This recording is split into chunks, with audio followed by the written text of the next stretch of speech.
سەبارەت بە خوێندنی کوردی بۆ کوردانی دیاسپۆرا بەڕێز هەرمەن ئەحمەد بەرپرسی ئۆفیسی ڕاگەیاندنی کۆنفیدراسیۆنی ڕەوەندی کوردستانی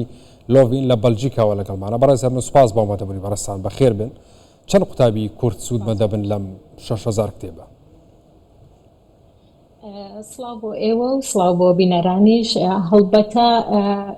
وەکو ئەوەی کە چەند قوتابی کە با من حەزەکەم پێشەوە ئاماژە بە بابەتێکی تر بم کە ڕاستە ئێستا لەم ئێستادا 6,000 کتێب بکە بە بڵێن بە زاراوەی کرمانجی چاپکرا و نێراوە بۆ قوتابخانەکانی سەر بە کۆنفیدراسیۆنی ڕەوەندی کوردستانی لە دیاسپۆرا. لە پێشتری شار ساڵپار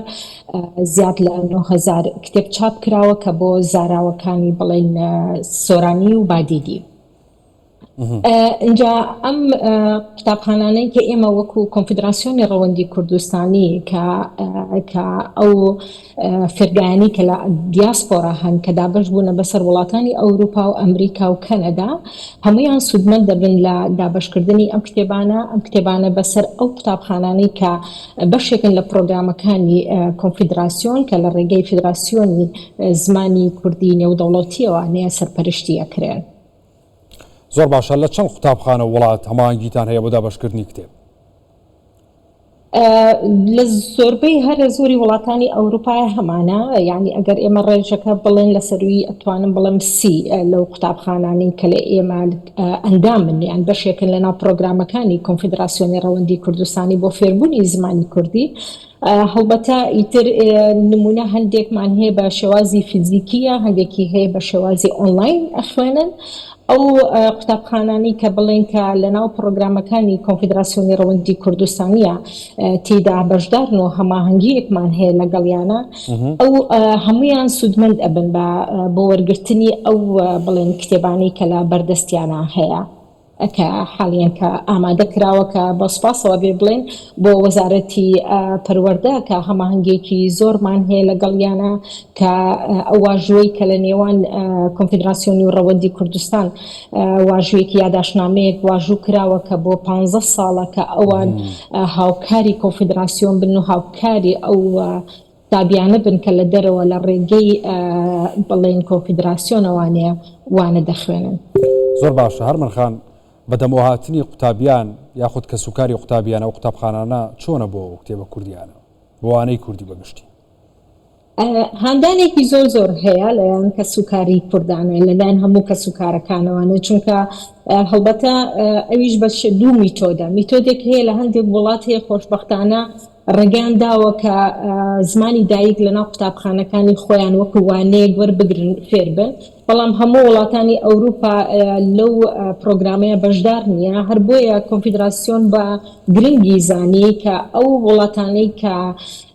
بڵێن لە ناو قوتابخانەکانە نەتواندرێ زمانی دایک فێر بن لە دەرەوەی ئەوە کە ئەکاتە ڕۆژی شەمە و یەکشەم کە پشووە بۆ قوتابیانیش بەڕاستی، بەڵام لەبەر ئەوەی کە حەزب و ئارەزوویەکی زۆر هەیە لەلایەن دایک و باوکەکانەوە هەتا لەلایەن قوتابیەکانەوە کە بۆ ئەوەی کە زمانی دایک فێر بن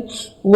وەکو ئەوەی لە ڤیدیۆکەشا دیارە ئەوە بەشێکە لەو پرۆگرامانەی کە ئەبینین ئامێری موزیکی ژەژەنن کەواتە ئەمە هەر ئەوە نییە کە بۆ فێربوونی زمانی کوردی بێ، کەواتە بۆ فێربوونی ناسنامەیانە، جوگرافیە، باری کۆمەڵایەتیە. ئیتر هەندێک وڵات هەیە بڵێن بە شێوازی خۆی پرۆگرام دابین ئەکە کە چۆن مناڵەکانیان فێری زمانی دایک بکەن. گرنگێکی زۆر هەیە و بایخێکی زۆریش هەیە و هەندانێکی زۆریش هەیە لەلایەن کە سوکار و ڕەوەندی کوردستانی لە دەرەوە. ئەی باشە لەمپەرەکانی بەردەمیان چین هەرمەن خان؟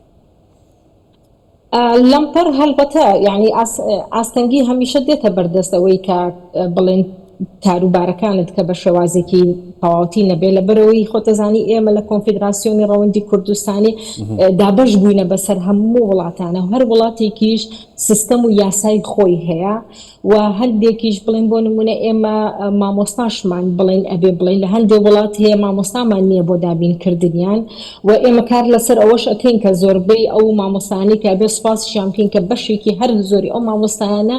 کە ئەندامی کۆنفیدراسیۆن خۆبەخشن بە خۆبەخشانە بڵێنوانەکان دەڵێنەوە ئاستەنگەکە لەوەی لە ڕوانگەی کە هەندێک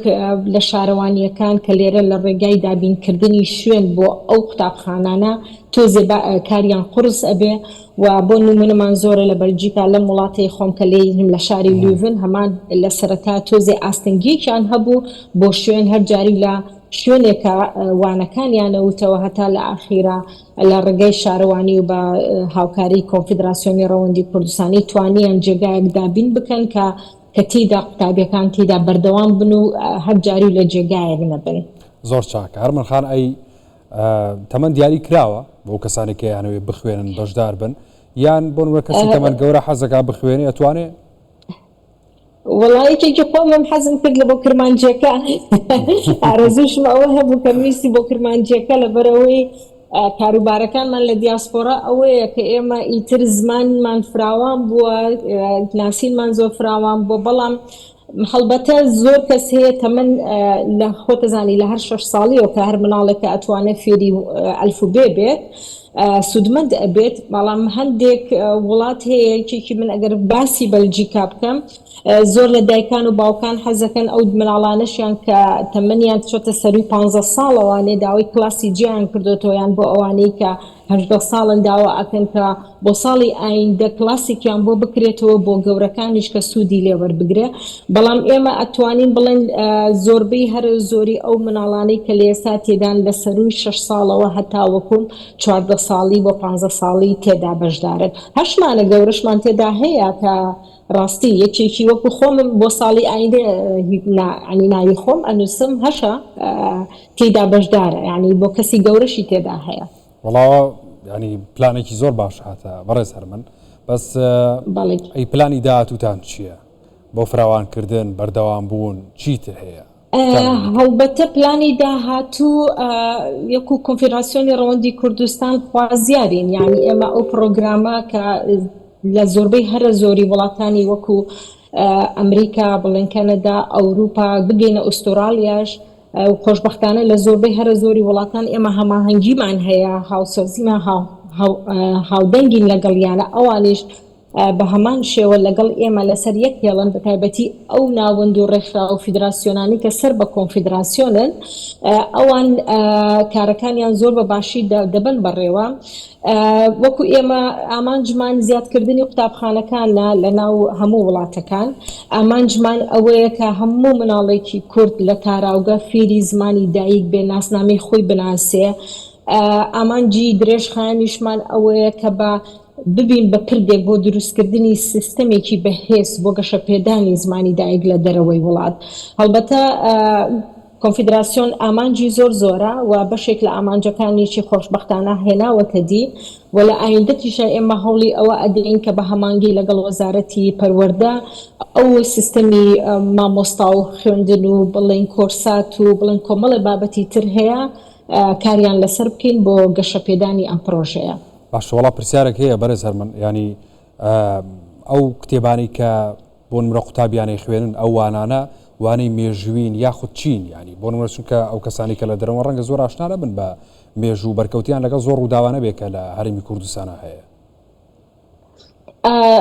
کاک محەممەد مەبەستی ئێمە بڵێن ئەو وا کتێبانی کە بۆوانی کوردیە هەر سەر بە وەزارەتی پەروەردەیە خوێندرێت هەر ئەو سیستەمەیە کە لەگەڵ وەزارەتی پەروەردەی هەرێمی کوردستانە خۆیان داڕشتنیان بۆ کردووە هەر ئەوەیە کە بۆ سۆرانی و کە بۆ بادینیەکەش هەیە با بڵێن ئێمە